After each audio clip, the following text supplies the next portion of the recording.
नमस्कार, मैं श्वेता आपका के लाइव न्यूज में स्वागत करती हूं। तो चलिए शुरुआत करते हैं आज की बड़ी और प्रमुख खबर से। 61 लोकसभा सीट बस्ती से सपा प्रत्याशी रामप्रसाद चौधरी ने किया नामांकन, विपक्ष पर जमकर बोला हमला। बस्ती जिले के 61 लोकसभा सीट से इंडिया गठबंधन के तहत समाजवादी पार्टी के उम्मीदवार रामप्रसाद चौधरी ने अपना नामांकन दाखिल किया। नामांकन के दौरान एक जनसभा भी की जिसमें विपक्ष पद जमकर हमला बोला। वहीं जनसभा के दौरान भीड़ को देखकर पूर्व मंत्री रामप्रसाद चौधरी व सपा प्रत्याशी गदगद हो गए। उन्होंने कहा कि अगर इसी तरह जनता ने मेरा साथ दिया और आशीर्वाद बनाए रखा तो बस्ती जिले में विकास की गंगा बहेगी। वहीं पूर्व मंत्री रामप्रसाद चौधरी ने कहा कि मैं लगभग 35 सालों से राजनीति कर रहा हूं। गरीब असहाय की हमेशा लड़ाई लड़ा हूं।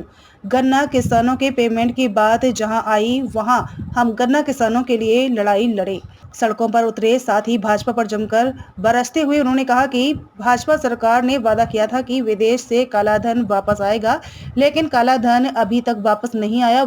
वहीं प्रदेश में भ्रष्टाचार मुक्त करने का वादा भी किया था भाजपा ने, लेकिन भ्रष्टाचार खत्म नहीं हुआ और भ्रष्टाचार बढ़ा ही है। भाजपा सरकार ने 2 करोड़ युवाओं को सरकारी नौकरी देने का वादा भी किया था, लेकिन आज बेरोजगार सड़कों पर घूम रहे हैं और अपनी लड़ाई लड़ने के लिए लाठी खा रहे हैं।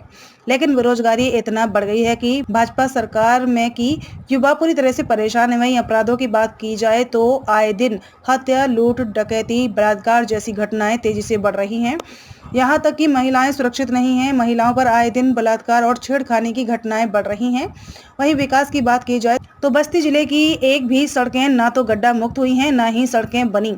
बस्ती जनपद में जिधर जाइए उधर सड़कें गड्ढे में तब्दील हैं। यही बीजेपी का विकास है। उन्होंने यह भी आरोप लगाया कि भाजपा चुनाव में सत्ता को दुरुपयोग कर रही है। आए दिन उनके अधिकारी कर्मचारी मुझे प्रचार प्रसार नहीं करने देते हैं। मेरे ऊपर दबाव बनाया जाता है, मेरे कार्यकर्ताओं पर दबाव बनाया जाता है। सत्ता पाने के लिए भाजपा कुछ भी कर सकती है। नामांकन के दौरान सपा समर्थक प्रत्याशी पूर्व मंत्री रामप्रसाद चौधरी के नामांकन में जन सैलाब देखकर रामप्रसाद चौधरी ने कहा कि यही जन सैलाब 25 को वोटों में बदल दीजिए और मुझे जिताइए, जिससे गरीब मजदूर व्यक्तियों की हम लड़ाई लोकसभा में लड़ सके, चाहे वह गन्ना किसानों का मामला हो या चीनी मिल वालों का मामला हो।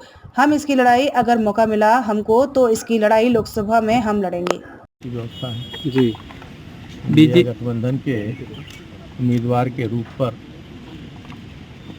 मैं आज हमने पर्चा दाखिल किया है और जनता के बीच मैं कोई नया नहीं, 40 वर्षों से इसी धरती पर रह करके किसानों के बीच, गरीबों के बीच, मजदूरों के बीच रह करके हमने संघर्ष किया है।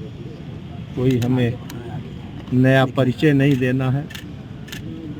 लगातार 25 सालों तक उत्तर प्रदेश की विधानसभा में रहा हूँ, हिंदुस्तान की लोकसभा में रहा हूँ और हमेशा किसानों, नौजवानों के मुद्दों को लेकर के लड़ता रहा हूँ। जब ये संत कबीर नगर, सिद्धार्थ नगर, बस्ती एक ही ज़िला था, तब से कभी गन्ना किसानों के भुगतान के लिए, कभी मिल चलाने के नाम पर और कभी दाम बढ़ाने के नाम पर और कभी किसी अधिकारी ने अन्याय अत्याचार किया तो उसके खिलाफ संघर्ष करने का काम किया है और उसी संघर्ष के आधार पर आज जनता के बीच जा रहा हूँ। पिछले 2014 में जो सरकार आई, तमाम किसानों से वादा करने का काम, किसान की आमदनी दूना होगी, नौजवान को 2 करोड़ नौकरी मिलेगी, काला धन वापस आएगा, भ्रष्टाचार खत्म होगा, महंगाई खत्म होगी, एक भी गारंटी जमीन पर नहीं उतरी है पिछली सरकार के।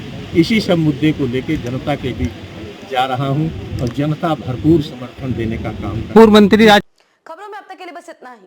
फिर होगी आपसे मुलाकात ऐसी किसी बड़ी और खास खबर के साथ। तब तक के लिए नमस्कार और देखते रहिए के लाइव न्यूज।